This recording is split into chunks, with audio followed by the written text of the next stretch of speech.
So let's start with the conformational isomerism of cyclohexane.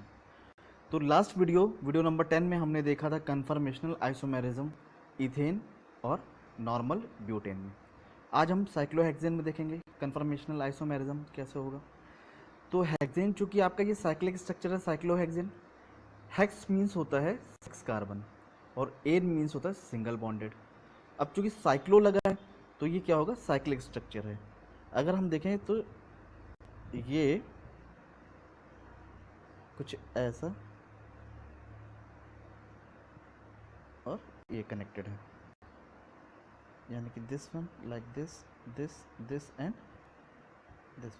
This one is cyclohexane. और यहाँ पे हर एक carbon पे आपका हाइड्रोजन होगा। अब किसी भी कार्बन पे देखिए, यहाँ पे सब पे क्या होगा, हाइड्रोजन होगा।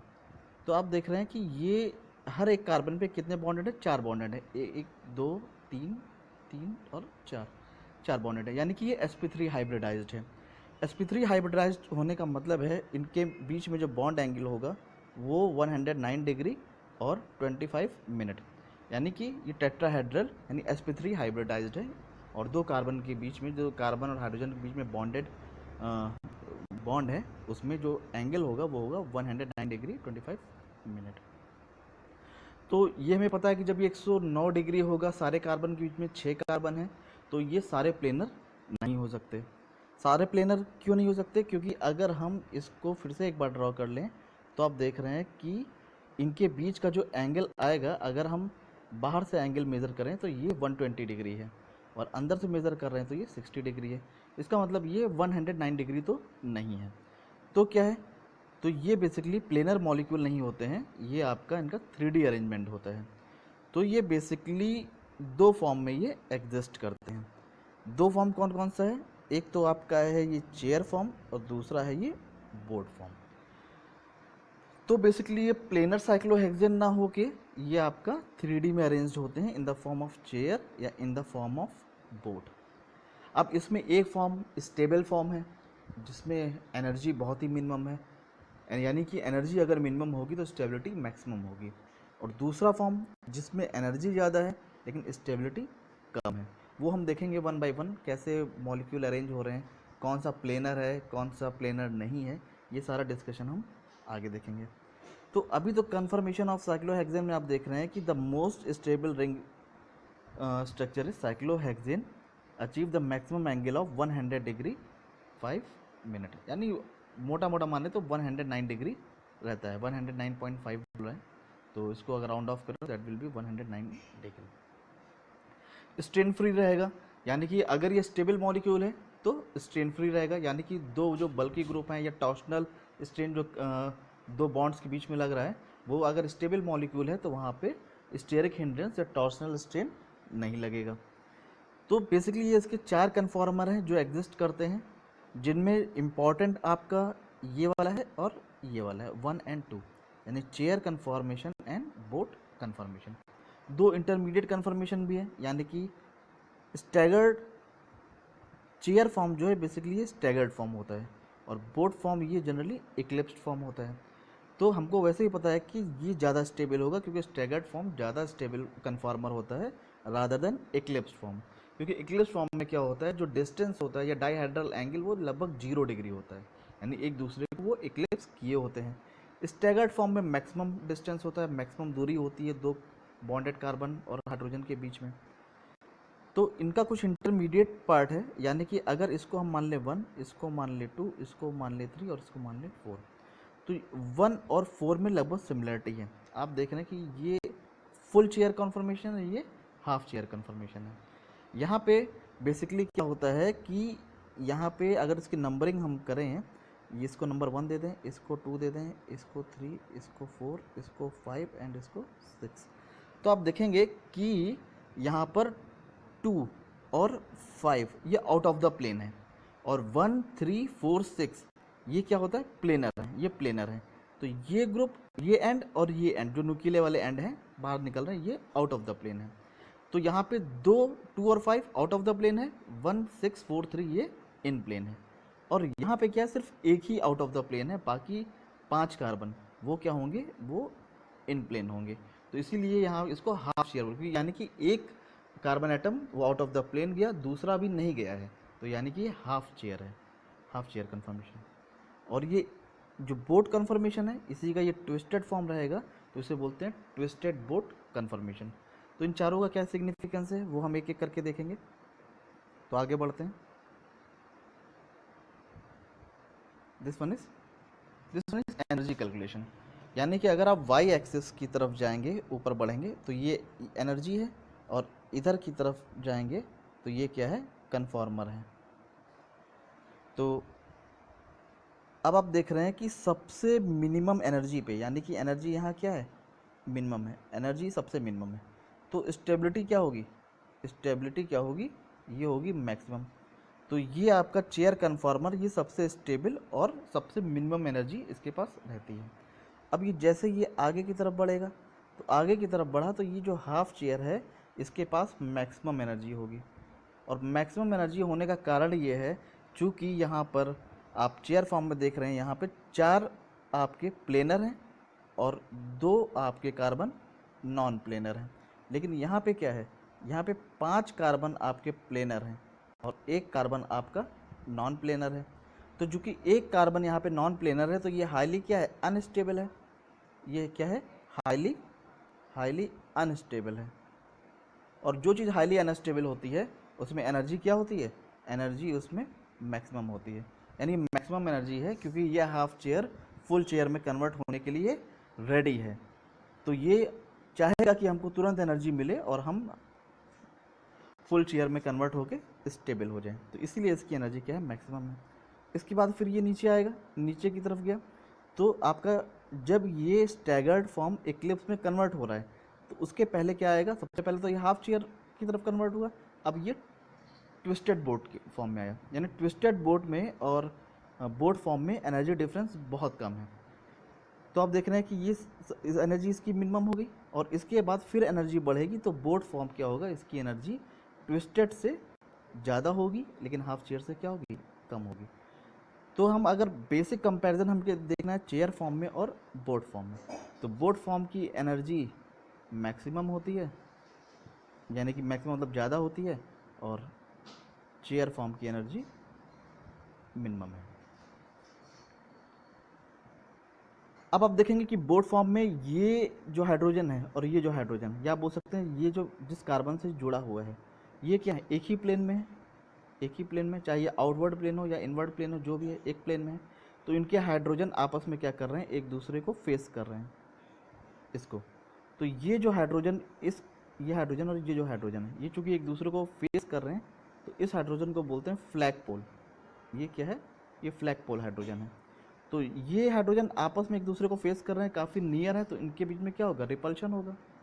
क्या होगा, रिपल्शन होगा, और इस रिपल्शन की वजह से एनर्जी क्या होगी, ज़्यादा होगी, और स्टेबिलिटी मिनिमम होगी। जबकि स्टैगर्ड फॉर्म में क्या है, सारे आपके हाइड्रोजन दूर दूर रहेंगे। अब chair conformation is the most stable, ये एक क्वेश्चन है जो अभी हमने देखा कि जो चेयर फॉर्म है वो सबसे ज़्यादा स्टेबल है। वो सबसे ज़्यादा स्टेबल क्यों है, क्योंकि आपने प्रीवियसली देखा है कि चेयर फॉर्म की एनर्जी क्या है, सबसे मिनिमम है, इसकी एनर्जी क्या है, सबसे मिनिमम है। तो एनर्जी मिनिमम है तो स्टेबिलिटी क्या होगी, स्टेबिलिटी इसकी ज़्यादा होगी, इसीलिए आपका जो चेयर कन्फर्मेशन है वो ज़्यादा स्टेबल है। अब वैसे भी अगर आप ये आपका सॉहर्स प्रोजेक्शन है, ये सॉहर्स प्रोजेक्शन है, और ये न्यूमैन प्रोजेक्शन है। तो आप दोनों प्रोजेक्शन में देखेंगे, न्यूमैन में आपको ज़्यादा अच्छे समझ में आएगा। यहाँ पे देखिए कि ये कार्बन और एक कार्बन इसके पीछे C2 है, एक इसके पीछे C2 है, ये कार्बन जो डॉटेड है ये C3 है, और एक इसके पीछे C4 है। तो ये आपके कार्बन क्या है, प्लेनर हैं, और ये जो कार्बन है और ये जो कार्बन है ये आपका क्या है, प्लेन से बाहर है, यानी कि C5 और C6। ऐसे यहाँ पे भी देखिए, ये जो कार्बन है आपका, ये वाला, और ये कार्बन, ये क्या है, आउटवर्ड द प्लेन है, और बाकी जो आपके कार्बन है 2, 6, 5 एंड 3, ये आपके क्या है, प्लेनर है। तो इस तरह से आप देख रहे हैं कि इनका अरेंजमेंट क्या है, काफ़ी डिस्टेंट है, एक प्लेन के उस तरफ है, एक प्लेन के इस तरफ है, बाकी आप जिस तरफ से हम देख रहे हैं उस तरफ फेस कर रहा है, बाकी दो जो है वो बैकवर्ड साइड में है। तो इनके हाइड्रोजन क्या है, ये मैक्सिमम डिस्टेंट है, मैक्सिमम दूरी पे हैं, इसीलिए ये क्या है, ज़्यादा स्टेबल है। तो ये आपका क्या हो गया, ये न्यूमैन प्रोजेक्शन हो गया, ये सॉहर्स प्रोजेक्शन हो गया।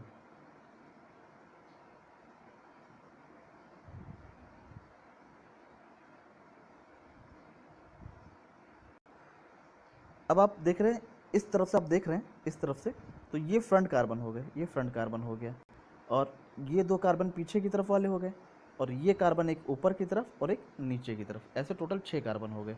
ऐसे आप प्रोजेक्शन में देखिए, तो ये जो डॉटेड है ये फ्रंट वाला है, यानी जिस तरफ से आप देख रहे हैं, अगर इसको मान लेते हैं 1 और इसको मानते हैं 2, तो ये आपका हो जाएगा 1 और ये हो जाएगा 2। अब 3 और 4, 3 और 4 ये क्या बैकवर्ड है, पीछे की तरफ है, तो ये सर्किल वाला है कार्बन, ये 3 और 4 हो जाएगा। अब आपका जो बीच वाले हैं ब्रिज, ये कार्बन और ये कार्बन, एक ऊपर है तो इसको 4 हो गया, तो ये इसको मान लेते हैं 5, इसको मान लेते हैं 6, तो ऊपर वाला हो गया 5 कार्बन और ये नीचे वाला हो गया 6। इस तरह से 6 अरेंजमेंट हो गए कार्बन के, और उनसे लगा जो हाइड्रोजन है वो भी क्या है, मैक्सिमम डिस्टेंट पे है, जिसकी वजह से स्टैगर्ड फॉर्म काफ़ी स्टेबल होते हैं। अब आप यहाँ देखेंगे तो आपको बहुत क्लियरली समझ में आएगा, ये आइस का डायरेक्शन है, ये आप देख रहे हैं, ये कार्बन और ये कार्बन, ये आपको आपके फ्रंट में दिख रहे हैं, ये कार्बन नीचे की तरफ जा रहा है, ये कार्बन ऊपर की तरफ जा रहा है, तो ये कार्बन और ये कार्बन बैक हो गया, ये कार्बन और ये कार्बन बैक हो गया। अब इसकी एक बार नंबरिंग कर लें तो और अच्छे से समझ में आएगा। इसको देख लेते हैं, ये इसको मान लेते हैं 1, इसको मान लेते हैं 2, इसको मान लेते हैं 3, ये हो गया 4, ये हो गया 5 और ये हो गया 6। तो फ्रंट पे कौन कौन सा है, 1 और 3, ये फ्रंट पे है, तो इस कार्बन को मान लेते हैं 1, इसको मान लेते हैं 3, और बैक पे कौन कौन सा है, बैक पे है, ये फ्रंट पे हो गया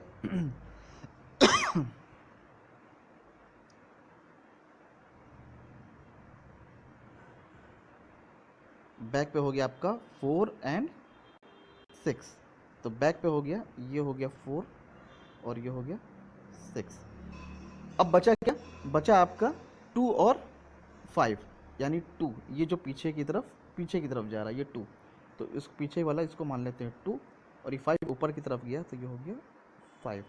अब देख रहे हैं कि फ्रंट कार्बन 1 3 हो गया, बैक कार्बन आपका 4 और 6 हो गया, और ऊपर वाला कार्बन 5 हो गया, नीचे वाला कार्बन 2 हो गया। तो इस प्रोजेक्शन में आप देख पा रहे हैं कि ये एक अरेंजमेंट हो गया जिसमें 4 कार्बन आपके प्लेनर हो गए, एक ऊपर हो गया और एक नीचे हो गया। तो यहाँ पे आपके कार्बन और हाइड्रोजन मैक्सिमम डिस्टेंट पे हैं, एक दूसरे को इक्लिप्स नहीं कर रहे हैं, तो यहाँ पे स्टेबिलिटी क्या होगा, मैक्सिमम होगा। अब इसी तरह से बोट कन्फॉर्मर में देखिए, बोट में आप देखिए कि ये और ये आपका क्या है, ऊपर की तरफ है, यानी जो आपका चेयर फॉर्म में अपोजिट की तरफ आ रहा था वो अभी बोट में क्या है, एक ही तरफ आ रहे हैं, दोनों उठे हुए, और बाकी जो ये कार्बन है, ये और ये क्या है, प्लेनर है, ये कार्बन प्लेन के बाहर है। तो अब चूंकि एक ही डायरेक्शन में होने की वजह से ये जो हाइड्रोजन है और ये हाइड्रोजन एक दूसरे की तरफ क्या कर रहा है, इंटरेक्ट कर रहा है।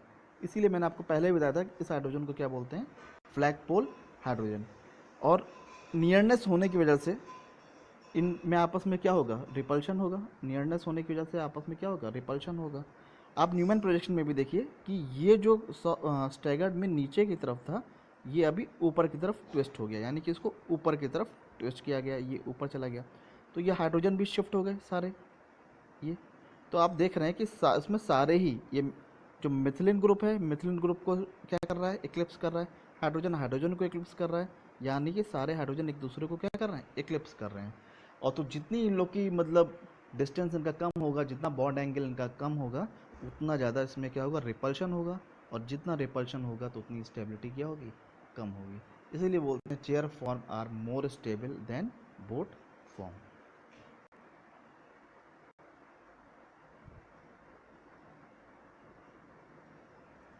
अब अब आपने ये विजुलाइज किया कि लगभग आपके इसमें 6 कार्बन अबव द प्लेन थे और 6 कार्बन बिलो द प्लेन थे। इसको अगर हम एक बार फिर से बैक जाके देखें तो ये आप देखिए कि अगर हम इसमें नंबरिंग एक बार फिर से स्टार्ट कर लेते हैं, इसको मान लेते हैं 1, इसको मान लेते हैं 2, ये हो गया 3, ये हो गया 4, ये हो गया 5 और ये हो गया 6। तो आप देख रहे हैं जो ऊपर की तरफ उठा है यानी कि 1, ये मैं एरो बना दे रहा हूँ, ये ऊपर की तरफ है। 2 किधर है? नीचे की तरफ है, देखिए नीचे की तरफ बैंड है। फिर आपका 3 किधर है? 3 ऊपर की तरफ जा रहा है। चौथा ये किधर है? ये नीचे की तरफ है, नीचे। फिर 5वां कहाँ है? ये ऊपर की तरफ है।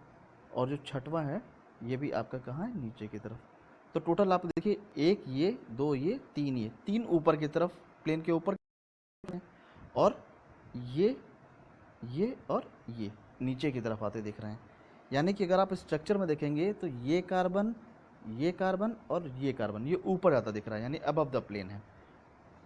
और बाकी जो हाइड्रोजन कार्बन है ये और फिर आपका ये और ये नीचे आते दिख रहे हैं।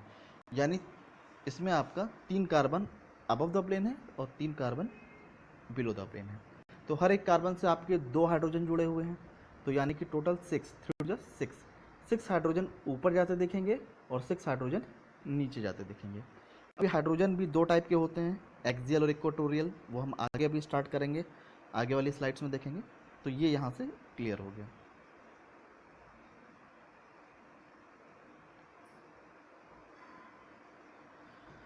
ठीक है, तो फॉर दिस आपके 3 जो CH जो हैं वो आपके क्या है, ये बोला 6CH और 6CH अबव द प्लेन है और बिलो द प्लेन है।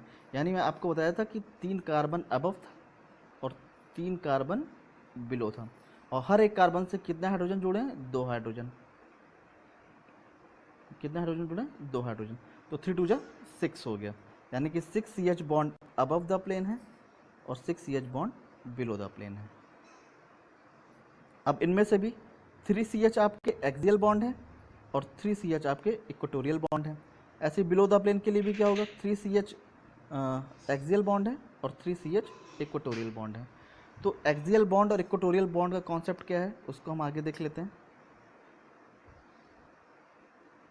This one. तो एक्सियल बॉन्ड वो बॉन्ड होते हैं जो एक्सिस के अक्रॉस होते हैं। ये एक आपका एक्सिस है दिस वन। तो आप देख रहे हैं कि जो जितने भी एक्सियल बॉन्ड है 1 पे, 2 पे, फिर आपका 3 पे, 4 पे, 5 पे और 6 पे, ये सारे एक्सियल बॉन्ड आप देखिए तो ये परपेंडिकुलर हैं या पैरेलल हैं। सॉरी, परपेंडिकुलर नहीं, ये क्या है? इस एक्सिस के पैरेलल है। एक्सिस के पैरेलल होने की वजह से इनको क्या बोलते हैं? एक्सियल बॉन्ड, यानी कि ये कहलाते हैं HA एक्सियल। लेकिन जो इक्वेटोरियल बॉन्ड होते हैं ये क्या होते हैं? ये इक्वेटर के साइड होते हैं। यानी कि अगर हम अर्थ का डायग्राम बनाएं ऐसे और ये अर्थ की एक्सिस है तो ये इक्वेटर होगा। तो जो बॉन्ड इक्वेटोरियल यानी कि इस तरह दिख रहा है ये इक्वेटोरियल बॉन्ड हो गए, और जो इसके एक्सिस के परपेंडिकुलर होगा वो क्या कहलाएगा? वो कहलाएगा एक्सियल, और जो इक्वेटर की तरफ जाएगा इसे कहलाएंगे इक्वेटोरियल। तो आप देखिए जितने भी इक्वेटोरियल बॉन्ड हैं ये किसी न किसी के क्या है? पैरेलल हैं। जैसे ये बॉन्ड अगर आप देख रहे हैं तो इक्वेटोरियल इसके पैरेलल है। फिर आप इसको देखिए ये है तो ये इसके पैरेलल है। फिर आप देखिए ये है, ये इसके पैरेलल है। यानी इक्वेटोरियल बॉन्ड भी इस आपके जो स्ट्रक्चर हैं इनके क्या होते हैं? पैरेलल होते हैं। लेकिन जबकि एक्सियल है वो किसके पैरेलल है? वो आपके एक्सिस के पैरेलल है। यानी जो भी सीधे सीधे बॉन्ड है, अब इसमें आप देखेंगे तो 3 आपके ऊपर की तरफ दिखेंगे, 3 नीचे की तरफ दिखेंगे। यानी जो कार्बन ऊपर की तरफ है उसमें जो पैरेलल बॉन्ड है वो ऊपर की तरफ होगा। यानी मार्क कर लेते हैं तो ये यू से मार्क कर लेते हैं, डाउन वाले को डी से मार्क कर लेंगे। ये यू हो गया, ऊपर की तरफ है। फिर ये दूसरा वाला डी है क्योंकि ये नीचे की तरफ कार्बन आ रहा है। फिर तीसरा कहाँ जा रहा है? ऊपर की तरफ, यानी कि ऊपर की तरफ कार्बन जा रहा है तो ये यू हो गया। अब ये नीचे की तरफ आ रहा है तो ये डी हो गया। 5वें पे आप देखिए ये भी ऊपर की तरफ जा रहा है, अपर। और फिर 6वां कहाँ जा रहा है? 6वां नीचे की तरफ जा रहा है, यानी कि ये डी हो गया। तो 1 2 और 3 अपर हो गया, 1 2 और 3 डाउनवर्ड हो गया। यानी 3 एक्सियल बॉन्ड अपर की तरफ हो गए और 3 एक्सियल बॉन्ड डाउनवर्ड हो गए। ऐसे ही हम देख लेंगे इक्वेटोरियल का भी। जो बॉन्ड नीचे की तरफ आ रहा है उसमें नीचे की तरफ इक्वेटोरियल होंगे, जो ऊपर जा रहा है वो ऊपर की तरफ। तो इस तरह से 3 अपवर्ड एक्सियल हो गए, 3 डाउनवर्ड एक्सियल हो गए, 3 अपवर्ड इक्वेटोरियल हो गए और 3 डाउनवर्ड इक्वेटोरियल हो गए। तो this is called axial and equatorial position.